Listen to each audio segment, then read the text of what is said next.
नमस्कार दोस्तों, मैं हूं आकाश और आपका स्वागत है आपके अपने YouTube चैनल ज्ञान का निचोड़ में। आज हम आपके लिए शैव और भागवत धर्म से संबंधित महत्वपूर्ण वस्तुनिष्ठ प्रश्न लेकर आए हैं।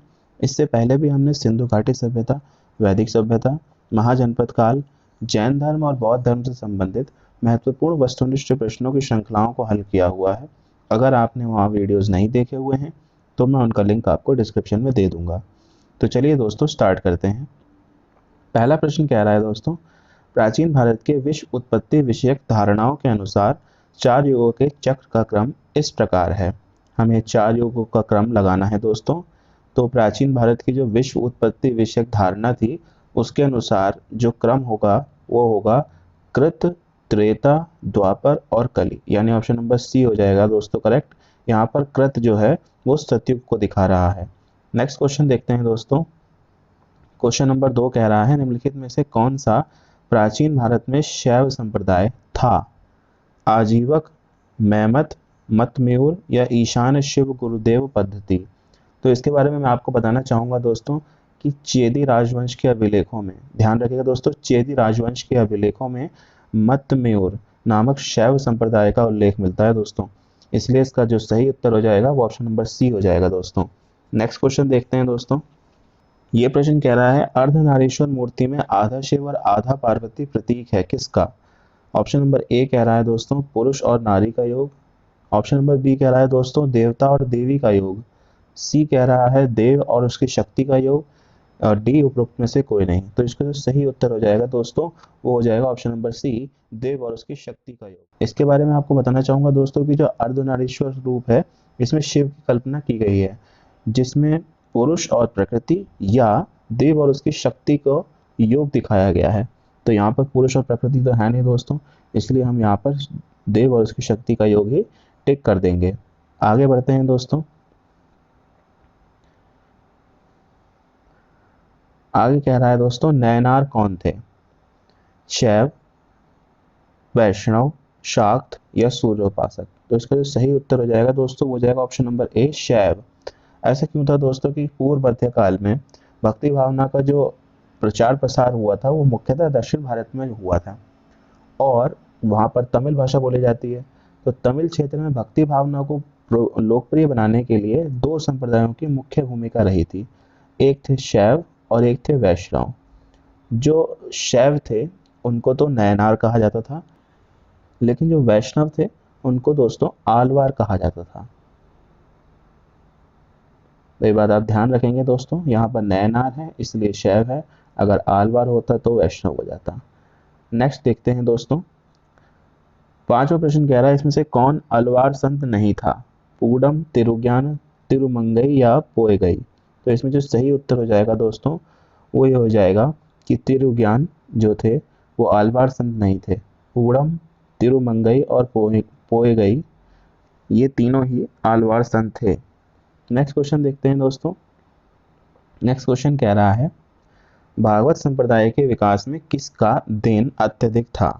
कुषाण, गुप्त, हिंदू यूनानी या पार्थियंस? तो इसका जो सही उत्तर हो जाएगा दोस्तों वो हो जाएगा गुप्त का।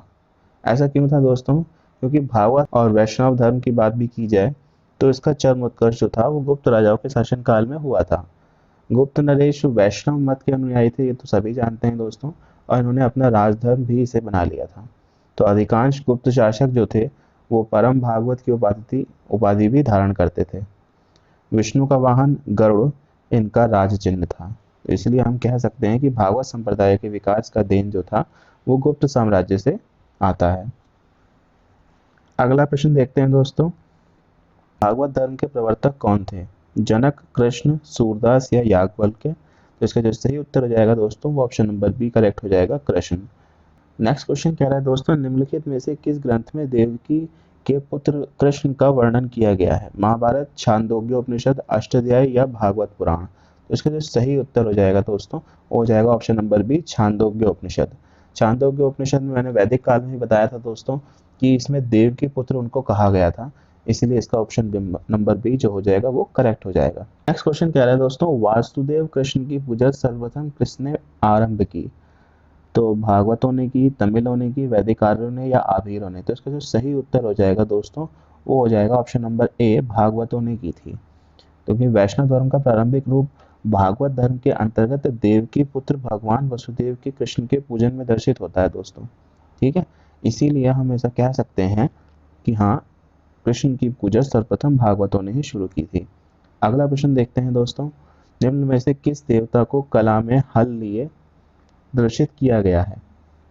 तो इसका जो सही आंसर हो जाएगा दोस्तों, सभी जानते हैं हम कि वो कृष्ण के भाई थे बलराम। इसका जो सही उत्तर हो जाएगा दोस्तों, ऑप्शन नंबर बी करेक्ट हो जाएगा, बलराम। उनको हलधर भी इसीलिए कहा जाता था।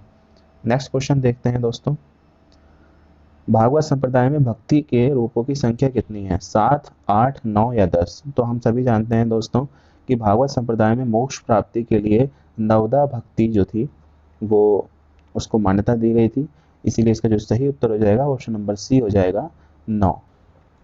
नेक्स्ट क्वेश्चन कह रहा है दोस्तों, हेलियोडोरस का बेस नगर अभिलेख संदर्भित है किससे? संकर्षण तथा वासुदेव से, संकर्षण तथा प्रद्युम्न से, संकर्षण प्रद्युम्न तथा वासुदेव से, या फिर केवल वासुदेव से? तो इसका जो सही उत्तर हो जाएगा दोस्तों वो हो जाएगा ऑप्शन नंबर डी, केवल वासुदेव से। इसके बारे में थोड़ा बता देते हैं दोस्तों। बेसनगर का जो अभिलेख है वो गरुड़ स्तंभ है। इससे पता चलता है कि तक्षशिला का जो यवन राजदूत हेलियोडोरस था, ठीक है, इसने भागवत धर्म ग्रहण किया था और इस संदर्भ में इसकी स्थापना कराकर उसकी पूजा की थी। तो इसका जो सही उत्तर हो जाएगा दोस्तों, भागवत धर्म से रिलेटेड है तो केवल वासुदेव से हो जाएगा। नेक्स्ट क्वेश्चन देखते हैं दोस्तों, भागवत धर्म से संबंधित प्राचीन अभिलेखीय साक्ष्य हैं समुद्रगुप्त का इलाहाबाद अभिलेख, स्कंदगुप्त का भीतरी स्तंभ अभिलेख, महरौली स्तंभ अभिलेख, या हेलियोडोरस का बेस नगर अभिलेख। तो जैसे कि हमने अभी ऊपर ही देखा है कि भागवत धर्म से संबंधित प्राचीन अभिलेखीय साक्ष्य जो था वो हेलियोडोरस का बेस नगर अभिलेख था। जो इसका सही उत्तर हो जाएगा दोस्तों वो हो जाएगा ऑप्शन नंबर डी, हेलियोडोरस का बेस नगर अभिलेख। इसके आगे बढ़ते हैं दोस्तों, अगला प्रश्न कह रहा है बेसनगर अभिलेख का हेलियोडोरस कहाँ का निवासी था? देखिए, अगर डीप में जाएगा तो पूछ सकता है कि हेलियोडोरस जो था वो कहाँ का निवासी था, पुष्कलावती, तक्षशिला, साकल या मथुरा? तो इसका जो सही उत्तर हो जाएगा दोस्तों वो हो जाएगा ऑप्शन नंबर बी, तक्षशिला। वह तक्षशिला का निवासी था। इसके बाद देखते हैं दोस्तों अगला प्रश्न। अगला प्रश्न कह रहा है दोस्तों, विष्णु के किस अवतार को सागर से पृथ्वी का उद्धार करते हुए अंकित किया जाता है? कच्छप, वाराह, मत्स्य या नरसिंह? तो इसका जो सही उत्तर हो जाएगा दोस्तों वो हो जाएगा वराह अवतार। इसके लिए भी एक कथा प्रचलित है दोस्तों कि भगवान विष्णु ने दैत्यराज हिरण्याक्ष का वध करने के लिए वराह रूप धारण किया था और उसके चंगुल से धरती को छुड़ाया भी था। पौराणिक चित्रों में भगवान वराह को धरती को अपने दांतों के ऊपर संतुलित कर सागर से निकालते हुए दर्शाया गया है दोस्तों। तो इसीलिए इसका जो सही उत्तर हो जाएगा वो हो जाएगा ऑप्शन नंबर बी, वराह। यह विष्णु का तीसरा अवतार था, इसके बारे में भी ध्यान रखेंगे। अगला प्रश्न कह रहा है दोस्तों, भारत में आस्तिक और नास्तिक संप्रदायों का विभेदक लक्षण है। ईश्वरीय सत्ता में आस्था, पुनर्जन्म के सिद्धांत में आस्था, वेदों की प्रामाणिकता में आस्था, या स्वर्ग तथा नरक की सत्ता में विश्वास? तो इसका जो सही उत्तर हो जाएगा दोस्तों वो हो जाएगा ऑप्शन नंबर सी, वेदों की प्रामाणिक आस्था। ऐसे क्यों था दोस्तों? क्योंकि 6ठी शताब्दी ईसा पूर्व में अगर आस्तिक संप्रदाय होते थे वो वेदों की प्रामाणिकता को ज्यादा मानते थे और नास्तिक संप्रदाय जो होते थे वो वेदों की प्रामाणिकता को नहीं मानते थे। तो उन दोनों में विभेदक लक्षण जो था वो वेदों की प्रामाणिकता को लेकर था, इसलिए जो उसका सही उत्तर हो जाएगा वो ऑप्शन नंबर सी हो जाएगा दोस्तों। नेक्स्ट क्वेश्चन देखते हैं इसी श्रृंखला में आगे बढ़ते हुए। अगर आपको वीडियो अच्छा लग रहा है दोस्तों तो कृपया लाइक, शेयर और सब्सक्राइब जरूर कर दीजिए। नेक्स्ट क्वेश्चन कह रहा है दोस्तों, निम्नलिखित में से कौन मोक्ष के साधन के रूप में जन्म, कारण तथा भक्ति को समान महत्व देता है? अद्वैत वेदांत, विशिष्ट अद्वैत वेदांत, भगवत गीता या मीमांसा? तो इसका जो सही उत्तर हो जाएगा दोस्तों वो हो जाएगा भगवत गीता। अगर अद्वैत वेदांत की बात की जाए तो इसमें केवल ब्रह्म को ही प्रधान माना गया है, यानी कि ब्रह्म की ही सत्ता बताई गई है, ईश्वर की सत्ता नहीं बताई गई है। अगर हम विशिष्ट द्वैत वेदांत की बात करें तो इसमें केवल भक्ति को महत्व दिया गया है, और अगर हम मीमांसा की बात करें तो इसमें केवल कर्म को ही महत्व दिया गया है, यानी कि ये केवल कर्म का ही प्रतिपादन करता है। नेक्स्ट क्वेश्चन देखते हैं दोस्तों, कौन प्रस्थान त्रयी में सम्मिलित नहीं है? भागवत, ब्रह्मसूत्र, भगवत गीता या उपनिषद? तो इसका जो सही उत्तर हो जाएगा दोस्तों वो हो जाएगा भागवत। भागवत जो है वो प्रस्थान त्रयी में सम्मिलित नहीं है। प्रस्थान त्रय के बारे में थोड़ा बता देते हैं दोस्तों। ब्रह्मसूत्र, भगवत गीता और उपनिषद ये प्रस्थान त्रय में आते हैं। इनको प्रस्थान त्रय कहा जाता है। क्यों? क्योंकि ये वेदांत के सर्व प्रमुख ग्रंथ हैं। उपनिषद जो है वो मूल प्रस्थान है और शेष बाकी जो दो हैं यानी कि ये भगवत गीता और ब्रह्म सूत्र इन पर आधारित माने जाते हैं। ये तो वेदांत के आचार्यों ने जिन्होंने ब्रह्म सूत्र पर भाष्य लिखकर अपने अपने वेदांत संप्रदायों की प्रतिष्ठा की है उसमें शंकराचार्य जो है वो सबसे ऊपर हैं और प्राचीन हैं। ठीक है, आगे बढ़ते हैं दोस्तों। 19वां क्वेश्चन आ गया है, वह प्राचीन स्थल जहाँ 60,000 मुनियों की सभा में संपूर्ण महाभारत कथा का वाचन किया गया था है अहिच्छत्र, हस्तिनापुर, वैशाली या नैमिषारण्य। तो इसका जो सही उत्तर हो जाएगा दोस्तों वो ऑप्शन नंबर डी करेक्ट हो जाएगा, नैमिषारण्य। अगर इसकी लोकेशन पूछी जाएगी दोस्तों तो उत्तर प्रदेश के सीतापुर जनपद में नैमिषारण्य है और यहाँ पर ही 60,000 मुनियों का निवास माना जाता है।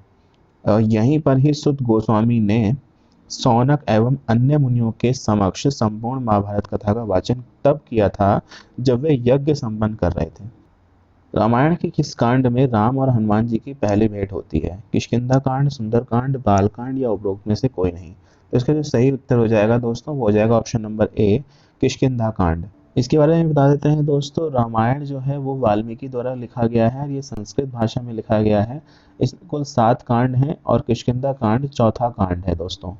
इसी किष्किंधा कांड में बताया गया है दोस्तों कि राम और हनुमान की भेंट होती है और बाली का वध होता है और सुग्रीव वानरों के शासक बन जाते हैं।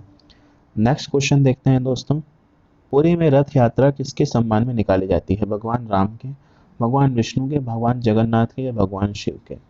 तो हम सभी जानते हैं दोस्तों कि ये भगवान जगन्नाथ के सम्मान में रथ यात्रा निकाली जाती है।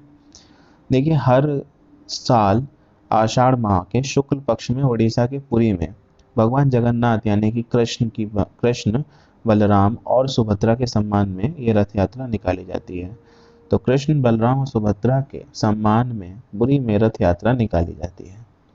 भगवान जगन्नाथ जो हैं वो कृष्ण के ही रूप माने जाते हैं। आगे देखते हैं दोस्तों, नासिक में कुंभ मेला निम्नलिखित में से किस एक नदी के तट पर लगता है?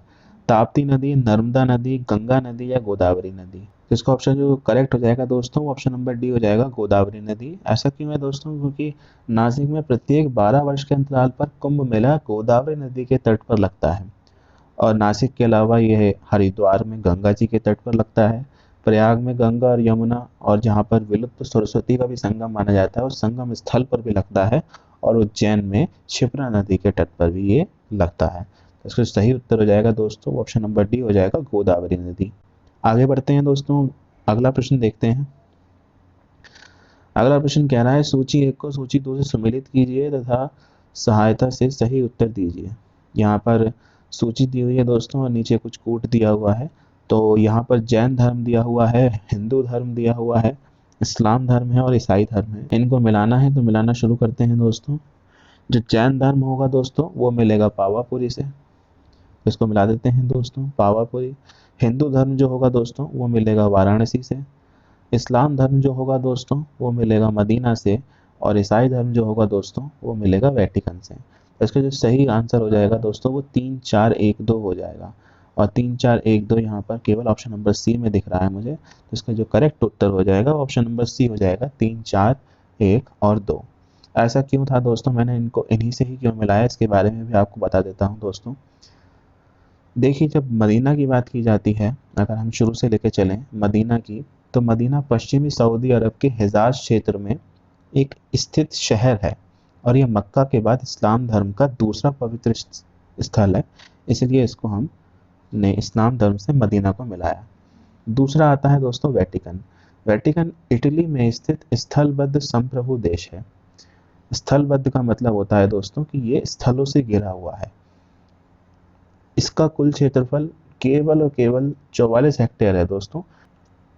इसके बारे में मैंने आपको इसलिए बताया दोस्तों क्योंकि ये पूरे विश्व में सबसे छोटा देश है।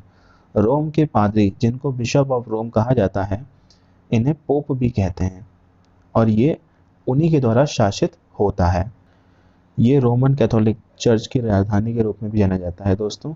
पावापुरी की बात की जाती है तो पावापुरी जो है वो बिहार में है और राजगिरी से 38 किलोमीटर तथा पटना से 90 किलोमीटर की दूरी पर स्थित जैनियों का पवित्रतम तीर्थ स्थान है।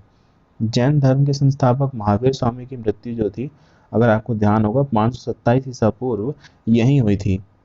और अगर आप वाराणसी की बात करते हैं दोस्तों, तो वाराणसी जो है वो हिंदू धर्म के लिए प्रसिद्ध है। सबसे पुराना शहर यही है, इसे बनारस के नाम से भी जाना जाता है। और सबसे बड़ी बात, ये गंगा नदी के बाएं तट पर स्थित है, ये आप ध्यान रखेंगे। प्राचीन काल से ही शिक्षा और संस्कृति का ये प्रमुख केंद्र भी रहा है। तो इसी के साथ हमारी वीडियो ख़त्म होती है दोस्तों। अगर आपको पसंद आई हो तो लाइक, शेयर एंड सब्सक्राइब जरूर कीजिएगा और हमारे चैनल पर बने रहिएगा। धन्यवाद।